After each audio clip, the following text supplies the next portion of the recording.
Hey, everybody. Welcome to another edition of Bootstrap MD, the podcast for physician and healthcare entrepreneurs. My name is Dr. Mike Woo-Ming. I'm a 20-plus year physician entrepreneur. Recently, someone told me we may be the longest running podcast for physician entrepreneurs. I don't know if that's true. Maybe somebody can let me know what they think, but doing this for a long time. We have over 300 plus episodes. You can listen to all of our episodes on bootstrapmd.com. But today I want to talk about a scenario that might sound familiar to you. It's 9 o'clock at night. The kids are finally in bed. You finished a 12-hour day. Your feet hurt, your back hurt, maybe even your soul hurts a little bit too. And what are you doing right now? You're opening up your laptop, and not to watch something on Netflix, not to finish that novel, not to decompress. You're opening up your laptop to maybe start another 1, maybe even 3 hours of notes. So if that sounds familiar, you're not alone. So in medicine, some call it pajama time. So this is the hours that we spent after the clinic closes, after the family's asleep. We're catching up on documentation. It's quietly become one of the most crushing parts of our profession. And here's the thing that nobody told us in medical school. We didn't sign up for this. We signed up to take care of patients. We signed up to make a difference to other people's lives. But nobody in our med school white coat ceremony said, hey, by the way, you're going to spend approximately 40% of your working life typing into a box. We didn't train for this. And it's okay to be frustrated about it. And here's a statistic that I recently read that physicians now spend an average of 15.6 hours per week on paperwork and administrative tasks. So let that sink in there. That's 2 full work days every single week.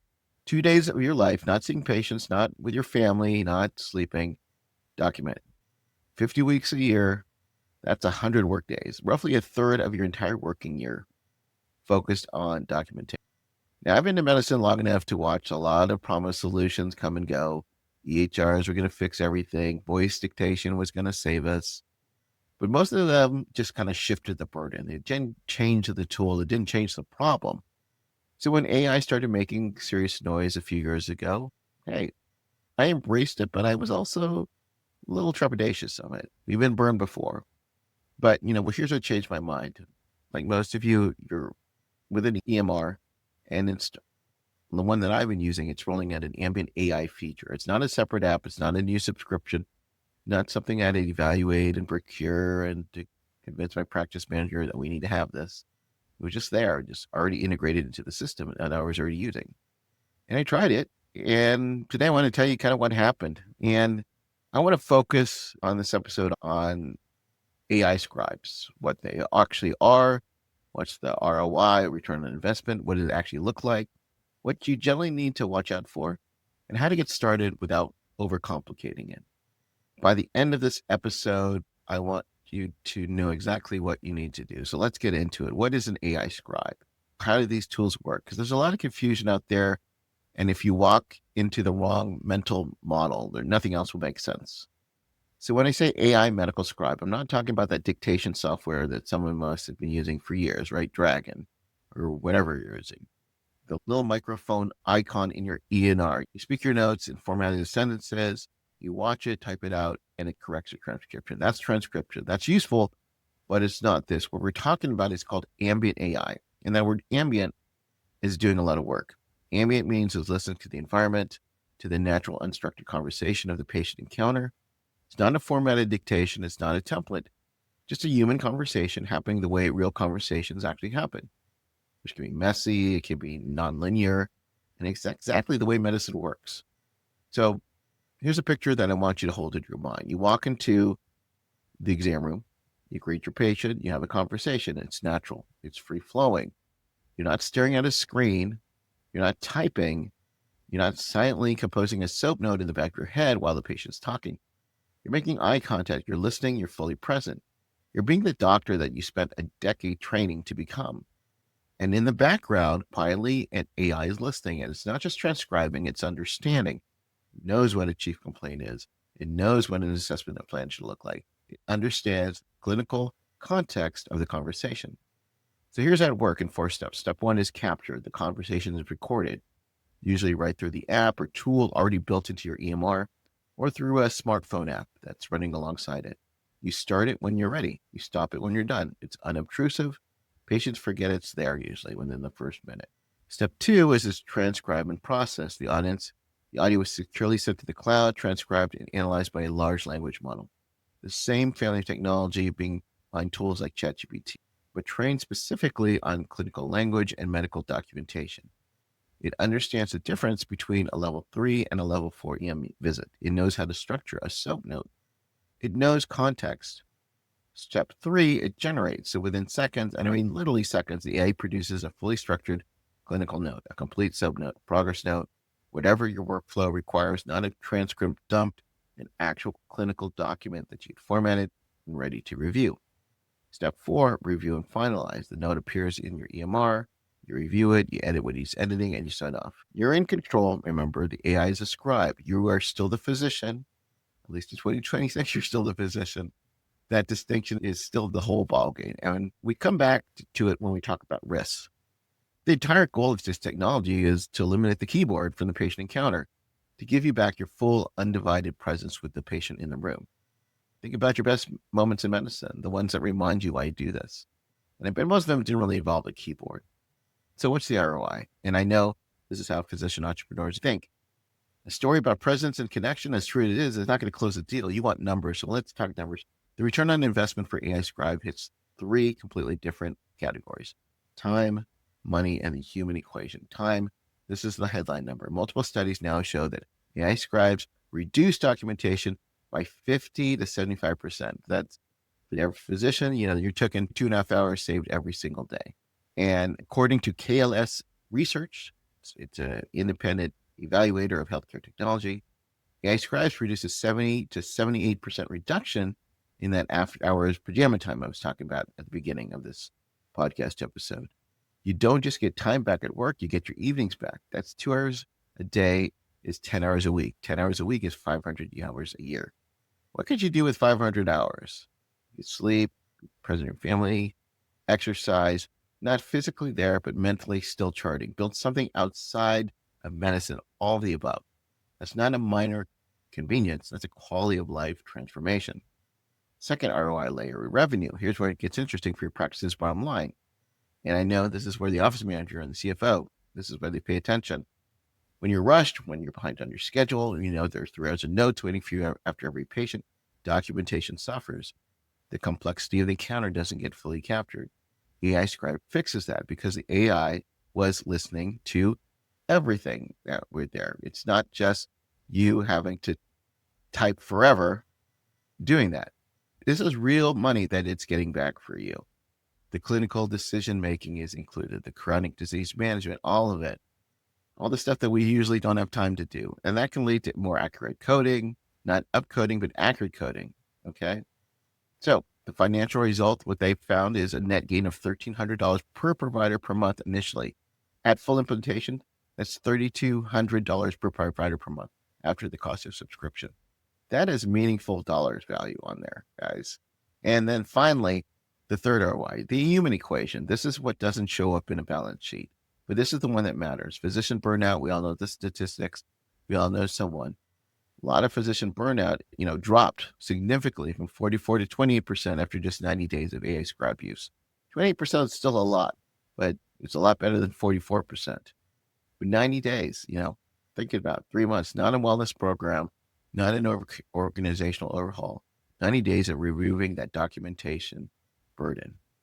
This is important. So where do you actually start when it comes to AI Scribes on here? I'm going to be upfront about this, and because I think it matters for how you approach this. I'm not a product expert. I'm not here to stand up and give you a rank list of every AI Scribe in the market, because I haven't particularly used all of these, and many of you have, and could probably speak a lot more on this than I can. But here's what I tell colleagues. Start with what you actually already have. Before you research a new single product or sign up for a single free trial, open up your EMR, and it may already be there. That's what I did. My EMR already had an ambient AI feature built in. It was already integrated. It was already part of my existing workflow. I didn't have to get a new subscription, a new app. That can take time on there, time away from it. It's already built in. Athena Health is popular. They've been rolling out ambient AI as a native feature. Epic, the ambient AI functionality. Other major systems are already started or are already following suit soon. The EHR vendors have finally figured out this is a feature that users actually want. So the first two questions ask, do you already have ambient AI or AI Scribe feature available? And how do I turn it on? You might already be paying for something that you're not already using. So the first place is to look. Now, if your EMR doesn't have it yet, or maybe what they're offering isn't good for your workflow, there are a lot of standalone tools worth exploring. Patient Notes, Free.ai, Abridge, DeepScribe, Suki. These are names that I've seen come up frequently, and most of them offer free trials. Now, I will be honest with you, I haven't personally used all of these tools at depth, but I know the reputation. And, ask someone who's used these different tools who is in your industry, and they could probably point you in the right direction. But I want to focus on the one thing that matters when you're evaluating any tool on in there is how does it fit into how I'm actually seeing patients? Not how the demo works, not how the sales rep described it, but how it works when you're in a room with a complex patient and you're 15 minutes behind and the note needs to be accurate. That's the test. And the only way to answer it is to actually try it, which is why I want to walk through this with you here. I'm really enthusiastic about this technology, but I would be doing you a disservice if I glossed over what can go wrong. And there's 3 real risks, but it's all manageable, but you can't ignore it. Risk number 1 is accuracy and hallucinations. Gosh, I've seen this, but it's getting better. AI scribe notes are often better than what a rushed, exhausted physician writes at 9:00 at night. That's the honest truth, but they're not perfect. The technical tool for when an AI confidently generates inaccurate information is called hallucination. In clinical note, that can mean a detail that was never said, a medication that wasn't mentioned, a symptom the patient didn't report. Those are now omission errors where the AI simply misses something are more common than fabrication errors, but both can happen. And in medicine, not impossible is not an acceptable standard. So here's the golden rule, and say it with me. The physician, at least in 2026, is always the final editor and the legal signatory of that note. The idea is just a scribe. You are the physician.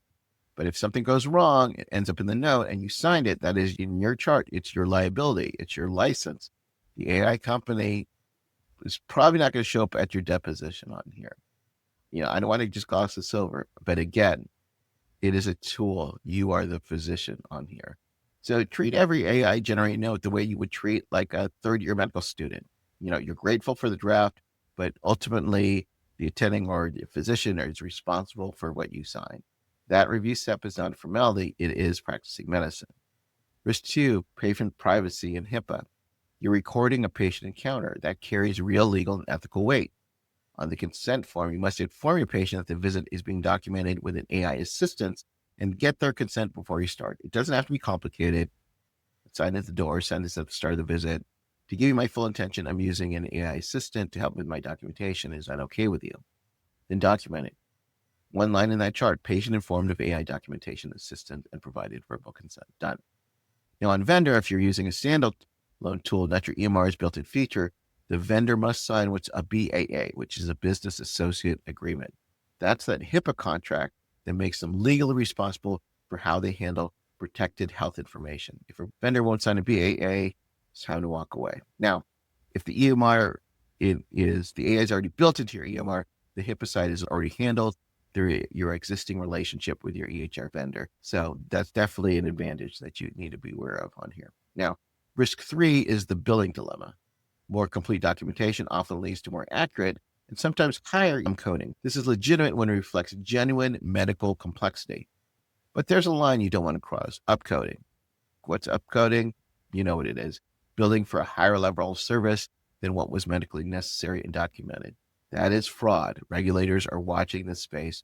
If your billing pattern shifts dramatically overnight after implementing AI, that could trigger a payer audit. So use the AI coding suggestions as a starting point, but it's not a final answer. You need to apply your clinical judgment. Does the documentation actually support the code level? Does the medical necessity justify it? If yes, bill it. If it doesn't, don't do it. More complete notes should produce more accurate coding, not automatically more expensive coding. The difference is your judgment. And your judgment is what your license is built upon. All right, finally, I'll give you a 5-step implementation plan. We've already covered the what, the why, the where to start, and the risks. So I'm going to give you a 5-step plan so you can actually get this off the ground. All right. Number one, ask your EMR first. Before you research anything else, contact your EMR support. Do you have ambient AI or AI Scribe feature? Is it coming? What's going on? If you already have it, how do I access it? You already have access to something you're not using. That's the first call. Everything else comes after. Step two, run a 30-day pilot. Don't roll out anything to your entire practice on day one. Maybe if you got more than one physician, have them do a 30-day trial, long enough to get through the learning curve. Sure enough, if it doesn't work, the cost was minimal. The pilot will surface things you cannot predict in advance, edge cases the AI handles poorly in your specialty, the workflow friction points, the patient question your front desk isn't ready for. Get those lessons from 2 people before you scale. Step 3, get patient consent right before you go live. Before a single recording happens, build a consent workflow. Assign an exam door, a scripted sentence the physician says at the start of every visit, 1 line of chart documentation confirming consent. Make it as automatic as washing your hands before you walk into a room. Again, reframe how you think about it. You're not disclosing a liability. You're telling a patient that you care about being present for them. Most patients respond positively. I've had a few who said no, that's all right, but it's a lot better than having a keyboard in front of them. Take it for someone who was a patient and the doctor was using their keyboard. It's very impersonal. This is much better. Step 4, budget time for review in month 1. This is the step most practices shortcut and where most problems start. So for the first month, budget an extra 5 to 10 minutes per note to actually read the AI output, not skim, just read it. Every note, every field, verify what's there, correct what's wrong and what's missing. In month 1, that eats into the time saving. That's intentional. You're catching errors before they become chart errors. And every correction you make teaches the AI your documentation style. And the investment in month 1 is going to pay off for years to come. All right. Step 5, measure before and after. Before your pilot starts, track your baseline, documentation time per day, after hour charting hours per week, patient throughput, even a simple 1 to 10 burnout rating. Anything is better than nothing. And then remeasure it at 30, 60, and 90 days. Remember, if you want to change something, you need to measure it. Okay. So data is your currency collected from the beginning. The AI Scribe Revolution is not coming. It's already here. And physicians who are using it, they're reclaiming 2 to 3 hours a day. That's adding meaningful revenue per provider. They're watching their burnout numbers drop. They're being fully present again with their patient, which is why most of us went into medicine in the first place on here. It's not perfect. And again, what we're talking in 2026 could be a lot different 5 years later from now. All right. So let me know how AI Scribe works for you. Try it out. If you haven't done it before, it's going to save you a lot of time, money, and energy. Guys, you're going to have ups and downs as a physician entrepreneur. Do something a little each day to get you closer to your goals and keep moving forward.